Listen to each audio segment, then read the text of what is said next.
सोलापूर महानगरपालिकेचे कर्मचारी संजय भटकर यांनी आत्महत्या केलेली होती आणि या प्रकरणी अतिरिक्त आयुक्तांसह सहाय्यक आयुक्तांसह आणखी काही गुन्ह्यांवरती गुन्ह्याची नोंद करण्यात आली आहे। सगळं प्रकरण नेमकं काय सोलापूर महानगरपालिकेमध्ये घडलेलं जाणून घेऊया। मला माफ करा, मी प्रचंड टेन्शनमध्ये, मी आत्महत्या करतोय। आयुष्य संपवण्याआधी सोलापूर मनपाचे कर्मचारी संजय भटकर यांनी हे पत्र लिहिलं आणि सोलापूरमधल्या रेल्वे रुळावर आत्महत्या केली। आणि या आत्महत्येला महापालिकेतला कचरा खाजगीकरणाचं कारण असल्याचा आरोप होतोय। सर, त्यांनी मी कधी कसं ऑफिसचं टेन्शन एवढं सांगत होते आणि या महिन्याच्या काळातच त्यांनी एवढं टेन्शन घेतल्याने सगळं करून बसले। 2 तारखेला तर ॲडमिट झाले होते। त्यानंतर म्हणजे हवा बदलासाठी आमच्या नंदेच्या घरी पाठवलं मी।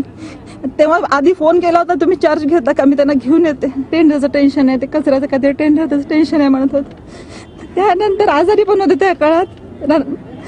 ह्याच्या आधी त्यांनी 2 तारखेला असंच सकाळी ज्यांनी गेल्या ऑफिसमध्ये जाऊन झोपेच्या गोळ्या खाल्ल्या ज्या।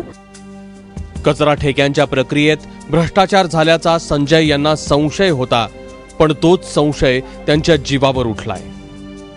जो खाजगीकरणाचा प्रस्ताव तयार केला होता त्यामध्ये काहीतरी फेरफार करायचा होता आणि तो फेरफार करण्याच्या दृष्टीनं संजय ज्ञानोबा भटकर याच्या मागे तगादा लावला आणि कंटाळून त्यांनी घर सोडलं 3 दिवस, तरी तो काय त्याच्या मागचा तगादा संपलेला नाही आणि अशा पद्धतीनं त्याच्यावर तगादा लावून त्याचं नामोहरम केलं, त्याला जगणं असह्य केलं। आणि ह्या ठिकाणी जे आहे ह्याच्यावर कठोर कारवाई व्हायला पाहिजे। आम्ही त्या पद्धतीने जे आहे योग्य आहे त्या पद्धतीने कारवाई होईल।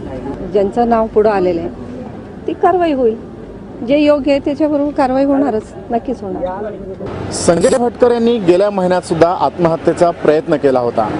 त्यावेळी तातडीनं रुग्णालयात दाखल केल्यामुळे त्यांचा जीव वाचला होता, पण त्यानंतरही ना अधिकाऱ्यांचा त्रास कमी झाला ना त्यावेळी दाखल केलेल्या तक्रारी अर्जाची पोलिसांनी गांभीर्याने दखल घेतली। त्यामुळेच संजय भटकर यांची आत्महत्या म्हणजे भ्रष्ट व्यवस्थेने घेतलेला बळीच म्हणावा लागेल। पारदर्शक कारभाराचं वचन देऊन सोलापूर महापालिकेत भाजपची सत्ता आली, पण त्याच महापालिकेत भ्रष्टाचार करण्यासाठी दबाव टाकल्यानं आत्महत्या होत असेल तर ती गंभीर गोष्ट आहे। शिवकुमार पाटील, ABP माझा, सोलापूर।